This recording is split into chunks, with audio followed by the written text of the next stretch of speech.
Supreme court में बहुत महत्वपूर्ण सुनवाई और सुप्रीम कोर्ट की टिप्पणी रही बुलडोजर एक्शन पर कि आरोपी पर, सिर्फ आरोपी होने पर बुलडोजर की कार्रवाई नहीं हो सकती। बुलडोजर एक्शन की चर्चाएं उत्तर प्रदेश में, मध्य प्रदेश में, राजस्थान में आपने सुनी और देखी। जमीयत उलेमाए हिंद सुप्रीम कोर्ट में पहुंच गया इस मामले को लेकर। सुप्रीम कोर्ट की टिप्पणी, दोषी हो तो भी किसी के घर को ऐसे नहीं गिराया जा सकता। एक नियम है, कानूनी प्रक्रिया है।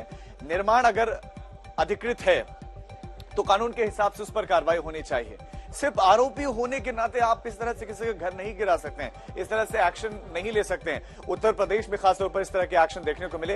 यह भी सुप्रीम कोर्ट ने टिप्पणी की कि किसी की कमियों का फायदा नहीं उठाना चाहिए। किसी की कमियों का फायदा यानी कि नियमों में कहीं अगर अनदेखी हुई, कुछ कहीं पर गड़बड़ी रहेगी तो इसका मतलब ये नहीं कि आप घर ही गिरा देंगे। सुप्रीम कोर्ट में जमीयत उलेमाए हिंद की याचिका पर इस बुलडोजर एक्शन के खिलाफ रुख किया गया था। अब 2024 अगस्त के महीने की बात करें तो मध्य प्रदेश के छतरपुर में एक्शन देखने को मिला। अब ये दरअसल एक लंबा सिलसिला है। उत्तर प्रदेश के मुख्यमंत्री योगी आदित्यनाथ प्रसिद्ध हैं, बुलडोजर बाबा के नाम से उनको पहचाना जाता है, जाना जाता है। मामला था दरअसल, अगर हम मध्य प्रदेश की बात करें तो पुलिस पर पथराव का मामला था और उसके बाद से आरोपियों के घरों पर बुलडोजर एक्शन देखने को मिला। लगभग 20 करोड़ की ये इमारतें जो तैयार की गई थी उनको गिरा दिया गया और आरोपियों पर सख्त एक्शन लिया गया। ये मध्य प्रदेश के मुख्यमंत्री की तरफ से, मध्य प्रदेश सरकार की तरफ से दिखाया गया कि हम जो भी अपराधी उनको छोड़ नहीं रहे हैं। बिल्कुल इसी तरह का एक्शन हमने राजस्थान में भी देखा, उदयपुर में भी इसी तरह का एक्शन हुआ, जहां पर स्कूल में चाकूबाजी का मामला था, जहां पर आरोपी ने चाकूबाजी की और उसके बाद बुलडोजर आरोपी के घर पर भी पहुंच गया। जिन 3 प्रदेशों का विशेष तौर पर जिक्र हुआ है, तीनों ही प्रदेशों में बीजेपी की सरकार है। यूपी के मुरादाबाद, बलिया में भी इसी तरह का एक्शन देखने को मिला। अब वकील से हमारे संवाददाता संजय शर्मा ने खास बातचीत की, आपको सुनाते हैं उन्होंने क्या कुछ कहा। बुलडोजर जस्टिस पर सुप्रीम कोर्ट ने यह साफ कहा है कि कोई भी आरोपी हो लेकिन उसका घर गिराने का अधिकार किसी को नहीं है।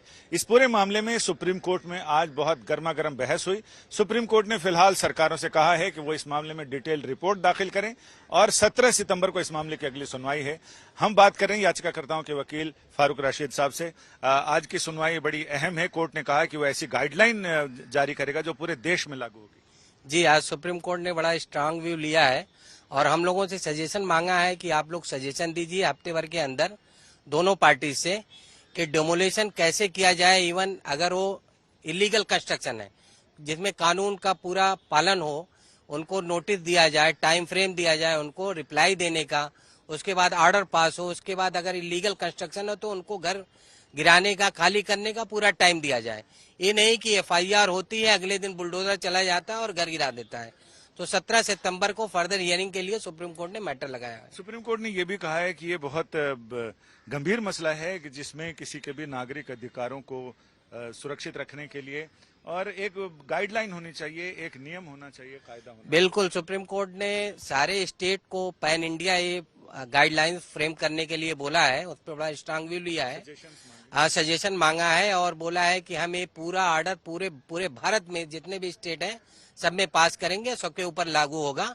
जो उनका म्युनिसिपल लॉ है वो काम करेगा, बट ये गाइडलाइंस इनको फॉलो करनी पड़ेगी। उत्तर प्रदेश से शुरू हुआ ये बुलडोजर जस्टिस फिर कई स्टेट में गया और ये कहा जा रहा है कि राजस्थान में जो घटना हुई है जिसमें एक बच्चे ने स्कूल में कुछ अपराध किया, उसकी सजा उसके परिवार को दी गई।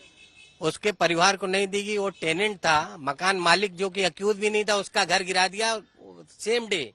और ऐसे ही एक इंसिडेंट मध्य प्रदेश में हुआ, एक कांग्रेस का नेता था वहाँ माइनॉरिटी सेल का, उन्होंने प्रोटेस्ट किया, वहाँ प्रोटेस्ट में कुछ पथराव हुआ पुलिस थाने पे, अगले दिन उनका घर पूरा डेमोलिश कर दिया गया। तो इन सब चीजों को संज्ञान लेते हुए हम लोगों ने यहाँ पे एक आईए डाली थी और उस आईए पे आज सुनवाई हुई है और 17 तारीख को कोर्ट ने गाइडलाइंस मांगा और 17 तारीख को फर्दर हियरिंग के लिए लगाया है। आपका बहुत शुक्रिया। यानी इस मामले में जमीयत उलेमाए हिंद और कई अन्य याचिकाकर्ता यहां पहुंचे थे और उन्होंने कोर्ट से गुहार लगाई थी कि इस मामले में बुलडोजर जस्टिस के जरिए मुख्य रूप से अल्पसंख्यकों को निशाना बनाया जा रहा, उनके घरों पर कार्रवाई की जा रही है।